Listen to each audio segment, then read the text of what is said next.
Miongoni mwa swali ambalo vijana wengi wanajiuliza, je, ajira za polisi kwa mwaka huu zitakuwepo?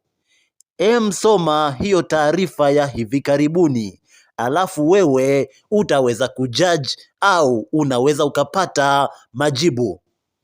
Naibu Waziri wa mambo ya ndani ya nchi, Mheshimiwa Ayub Mohamed Mahmoud, amesema serikali imepanga kutumia zaidi ya shilingi bilioni 79 kwa ajili ya ujenzi wa vituo vya polisi 698 nchini.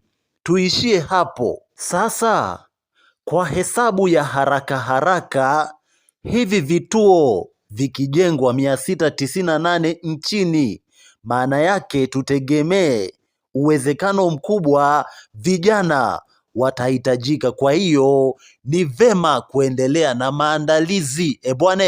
Maandalizi ni muhimu.